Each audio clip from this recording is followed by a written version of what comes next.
Right 2021 තුන්වෙනි ගාන තියෙන්නේ. ඒකේ සංකීර්ණ සංඛ්‍යාවල පොඩි ගාන ආගම් සටහන තියෙන්නේ. බලන්න ළමයි මේක එච්චරම අමාරු ගානක් නෙමෙයි, සාමාන්‍ය ಜಾති ගානක්. නමුත් එකම අමාරු දේ තමයි මෙන්න මේ පළවෙනිට අඳින්න කියන කොටසේ පොඩි පොඩි විශේෂත්වයක් තියෙනවා. ඒක තමයි සාමාන්‍යයෙන් අපිට මාපාංකයක් දුන්නා අපි දන්න දෙන්නේ වෘත්තයක්, විස්තරයක් දුන්නාම අපිට දෙන්නේ රේඛාවක්. එතකොට හැම වෙලේම මේ ඇතුලේ තියෙන කොටස මේ අවස්ථා දෙකේදීම ඉසෙට් ඍණාකාරයේ වුන් ඔය විදිහට හදාගත්තම මෙන්න මේ පොයින්ට් එකෙන් තමයි ඇඳෙන්න පටන් ගන්නවා කියලා අපි ලියන්නේ. එතකොට මේ පොයින්ට් එකෙන් නම් ඇදෙන්න පටන් ගන්නනේ අපි තේරුම් ගන්න ඕනේ. එතකොට මේ පළවෙනිට දැන් මාපාංකයක් නම් අඳින්නේ. එතකොට මේ පොයින්ට් එකෙන් අදහස් කරන්නේ මේ පොයින්ට් එකෙන් කේන්ද්‍රයක් වෙච්ච ඒක සමාන වෙලා තියෙන පදය, ඒ කියන්නේ ඒක අගය අරේ වෙච්ච වෘත්තයක් තමයි සෙට් වෙන්නේ. ඒ කියන්නේ උදාහරණයක් මෙන්න මේ විදිහට. දැන් ඉසෙට් ඍණ මේ ආකාරයට හදාගත්තාම මෙහෙම ආරනේ තියෙන්නේ. මේ පොයින්ට් එකෙන් තමයි ඇදෙන්න පටන් ගන්නෙ. එතකොට ඒකේ අරේ කවුද? R. අරේ R වෙච්ච වෘත්තයක් ඇද. ඔච්චරයි කාරණා. ඊළඟට මෙතනත් ඒ විදිහමයි ARG Z ඍණ මේ විදිහ නම් තියෙන්නේ.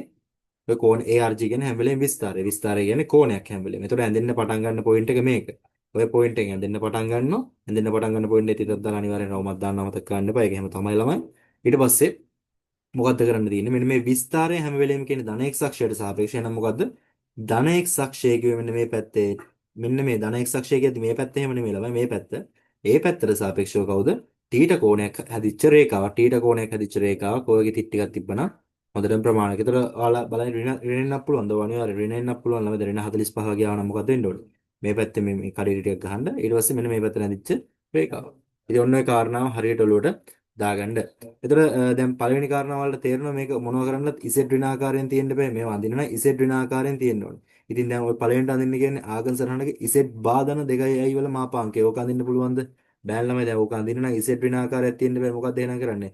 ඔය බා එක අයින් කරගන්න ඕනේ. ඉතින් ඕවට පොඩි පොඩි සූත්‍ර ටිකක් තියෙනවා, මතක තියාගන්න. දැන් ඕවා සම්පූර්ණ වශයෙන් මෙතන කතා කරන්න අමාරුයි. ඒතර මම සරලව මෙතෙන් අවශ්‍ය වෙන දේ විතරක් කියන්නම්. ඒ තමයි මතක තියාගන්න. දැන් සරලව ඔයාලා දන්නවා ළමයි. සංකීර්ණ සංඛ්‍යාවක මාපාංකයේ සංකීර්ණ සංඛ්‍යාවේ ප්‍රතිපදයේ මාපාංකයට සමානයි. මේක ඔයාලා දන්නවනේ.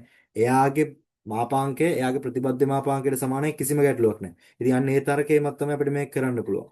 බලමු එහෙනම් මොකද්ද මෙතන තියෙන්නේ? Z බා ධන 2යි කියන මාපාංකය. එතකොට මෙතන Z බා ධන 2යි ඔය විදිහට තියෙනවා. ඕන් ඔහොම. නමුත් දැන් මට මෙතන මේක අඳින්න බෑ. මේක Z ඍණ විදිහට තියෙන්න ඕනේ. Z බා ඍණ විදිහට නෙමෙයි තියෙන්න ඕනේ. Z ඍණ විදිහට තියෙන්න ඕනේ.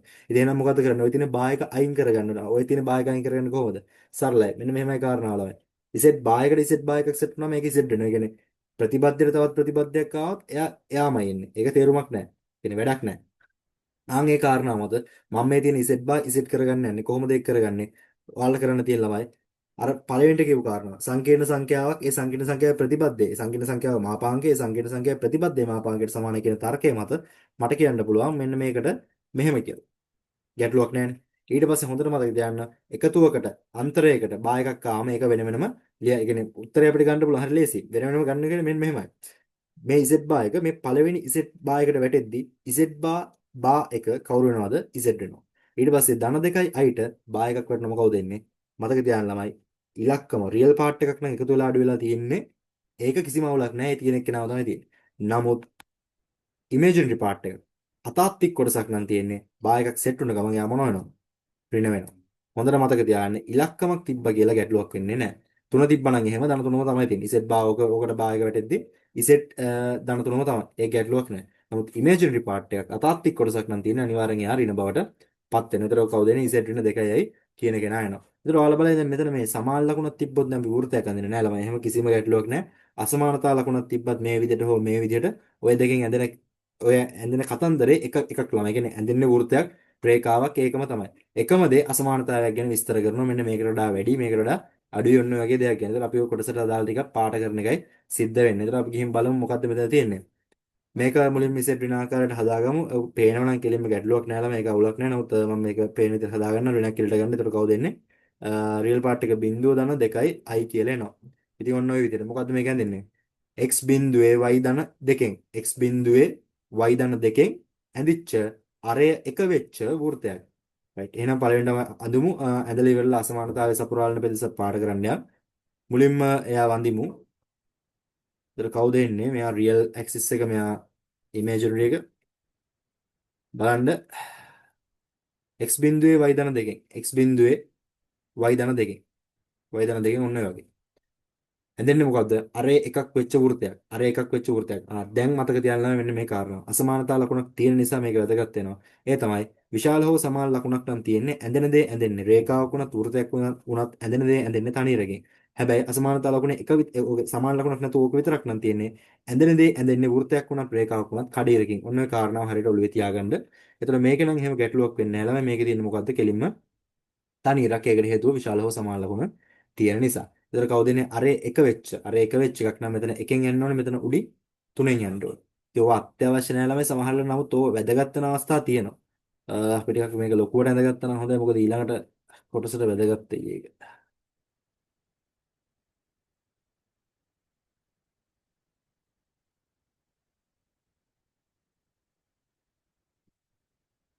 ඒතර එක්සෑම් එකේ ගොඩක් හොඳයි ළමයි. ඔගේ කැපෙන කණ්ඩායම මේක අඳිනකොට නම් ඔය කැපෙන ස්ථාන එහෙම හරියට ඔක්කොගෙම දාගන්න එක පොඩ්ඩක් අපිට වාසි.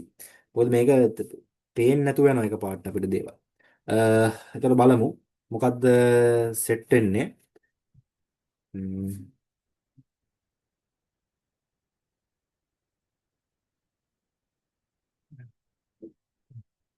x බිඳුවේ y ධන දෙකෙන් x බිඳුවේ y ධන දෙකෙන් ඇදිච්ච අර එකක් වෙච්ච වෘතයක්නේ.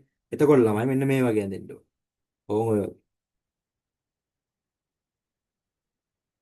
රයිට්. එතකොට මේ කණ්ඩාංකය කීයද? දැන් මේක හරියට මේ විස්කම්බේනේ දෙක මේ y අක්ෂය කියන විස්කම්බේ.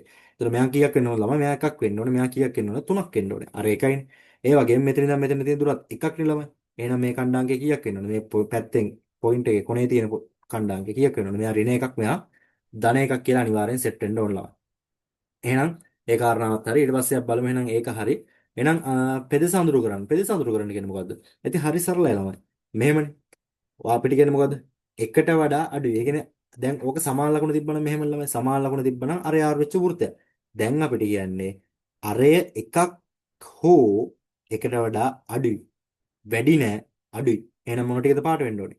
ඒ ඇතුලේ තියෙන ඕනෙම කෙනෙක් විය හැකි කියලා යාලා කියන්නේ. ඉතින් ඇතුලේ තියෙන ඕනෙම රවුමක් විය හැකි. ඇත්ත කතාවක ඇතුලේ තියෙන ටික පාට වෙන්නේ මෙන්න මෙහෙමයි ළමයි. ඒ අරේ තියෙන්න පුළුවන්. එක්ක ඒකට වඩා අඩු ඒවා තියෙන්න පුළුවන් කියලා කියන්නේ.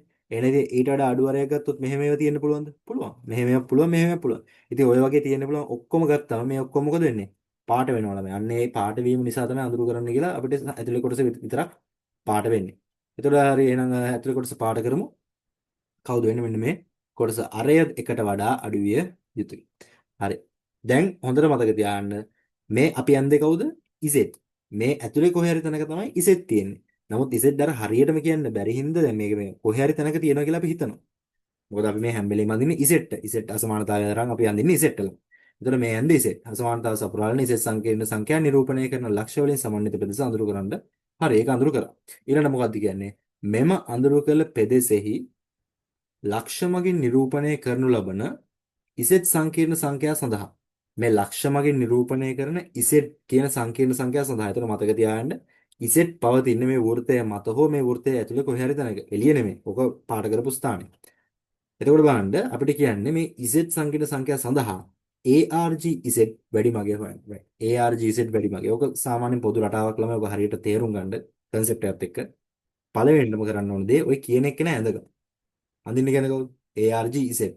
ඕනනම් ඕකත් ඉස්සෙල්ලා වගේම ඍණ දීලා දෙන්න පුළුවන්. දැන් මේකෙත් ඍණ තියෙනවා. මේකේ තියෙන ඍණ කීයද ළමයි? ඉසෙට් ඍණ බිඳුවේ බිඳුව. මේක ඇඳෙන්නේ කීයද? මූල ලක්ෂයෙන්. මූල ලක්ෂයෙන් ඇඳෙන්න පටන් ගන්න. කෝණය කොච්චරද දාන? ඒක තමයි අපි දන්නේ නැත්තේ. අපි ආගම තීටා කියලා. අපිට කියන්නේ තීටා වැඩිම වෙන්නේ, අගේ වැඩිම වෙන්නේ තීටා මැක්ස් එක කවුද කියලා. දැන් හොඳට මතක තියාගන්න මේ ARG වලින් ඇඳෙන රේඛාව. දැන් ළමයි මේ ඇඳෙන රේඛාවේ තියෙන ඉසෙට් සහ මේ ඇඳෙන වෘත්තයේ තියෙන ඉසෙට් දෙන්නෙක්ද එක්කෙනෙක්ද? එක්කෙනෙක්නේ. මේ ඇඳුන කොහේ හරි තැනක තමයි ඉසෙට් තියෙන්නේ. ඉතින් මේ රේඛාවේ කොහේ හරි තැනක තමයි ඉසෙට් තියෙන්නේ. ඉතින් මේ පාට කරපු තැන නම් කොහේ හරි තියෙන්නත් ඕනේ. මේ ඉසෙට් තියෙන්න ඕනේ රේඛාව මත නම් මේ වගේ රේඛාවක් එන්න බෑනලම. එයි මේ දෙන්න පොදුවේ නෑනේ. ඇඳෙන්න පුළුවන් රේඛාව මොනවද?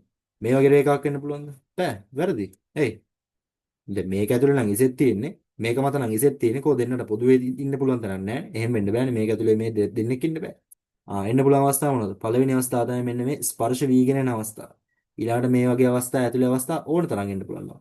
ඊළඟට එන්න පුළුවන් අන්තිම අවස්ථාව මොකද්ද? මෙන්න මේ පැත්තෙන් ස්පර්ශ වෙලා යන මෙන්න මේ අවස්ථාව.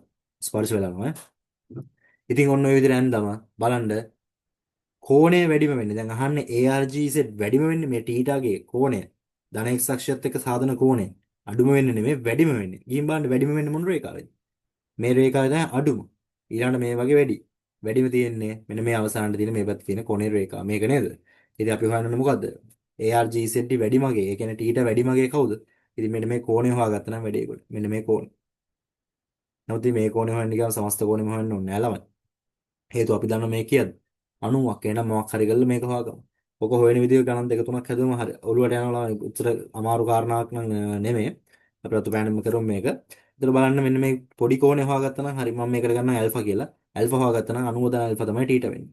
ඉතින් මොකද්ද කරන්න තියෙන්නේ? ඇල්ෆා හොයාගන්නේ හැම වෙලේම මෙහෙම ළමයි. වෘත්තයක් ඇඳලා ඕක හරහා ඕක ස්පර්ශ කරන රේඛාවක් ගියා කියන්නේ අනිවාර්යෙන් ඒ මොකද්ද? වෘත්තයක් ඇඳලා අනිවාර්යෙන් කොහේ හරි නිකන් ඔහොම රේඛාවක් ගහුවා කියන්නේ ඕක මොකද්ද? ওই රේඛාව ස්පර්ශකයක්. වෘත්තයෙන් මතින් කොහෙන් හරි යන රේඛාවක් ඕනම කෙනෙක් ස්පර්ශකයක්. ඉතින් කේන්ද්‍රයේ ඉඳලා ওই රේඛාවට ගහන කෙනා අනිවාර්යෙන් මොකද වෙන්නේ? ලම්බකයි කියන දත්තය අපේ ඔළුවේ තියෙනවා. ඉතින් ඔන්න ඔය දත්තේ මගින් තමයි හැම දෙයක්ම කරන්නේ. බලන්න මෙතන මෙන්න මෙතනින් ස්පර්ශ වෙනවා. මෙන්න මේක කේන්ද්‍රය. ගහන්න උතන ඉඳන් රේඛාව අනිවාර්යෙන් මේක මොන වෙනවද? ලම්බක වෙනවා. ඉතින් ඔන්න ඔය ලම්බකයි කියන කාරණාව මත අපිට පුළුවන් ඇල්ෆා ගේ හොයාගන්න කොහොමද? බලන්න. ඉතින් මම දන්නවා දැන් මෙන්න මේක ත්‍රිකෝණයක්. පොඩ පැත්තකින් ඕනනම් ලොකුවට ඇඳලා තියාගන්න. මෙන්න මෙහෙම තියෙන ළමයි. මෙන්න මේක ත්‍රිකෝණයක්. මේ ත්‍රිකෝණය මේ කෝණය තමයි හොයන්න ඕනේ. අපි දන්නවා මේ දිග කීයද? මේ දිග 2යි. ඒ වගේම තව වැදගත් දෙයක් දන්න අපි මේකේ දන්නවා අරය කීයද ළමයි. අපි වෘත්තයේ අරය දන්නවා 1යි. මේ අරය දන්නවා 1යි. මේ දිග දන්නවා 2යි. ඉතින් එහෙනම් සම්මුඛ පාදේ දන්නවා, කර්ණ පාදේ දන්නවා. දැන් එහෙනම් මට කියන්න පුළුවන් කවුද? සයින්ට සම්බන්ධයක්. සයින්ට සම්බන්ධයක් කියන්න පුළුවන් කවුද? සයින් ඇල්ෆා සමානයි සම්මුඛ පාදයක බෙදීම බද්ධ දෙක. එතකොට කීයක් එනවද? සයින් 30යි. එහෙනම් ඇල්ෆා සමානයි කීයද? 30යි. එහෙනම් අන්න ARGZ මැක්සිමම් එක එනවා අපිට කවුද? Theta Max. තීටා මැක්ස් එක එනවා කීයක් කියලාද? 90ට එකතු වෙන්න ඕනේ ඇල්ෆා කෝණය 30ක්. අන්න එනවා 90යි 30යි 120යි. ඒ කිව්වේ 62ක්. 2යි 5 බෙදීම 3 කියලා අපිට උත්තරේ ගන්න පුළුවන්.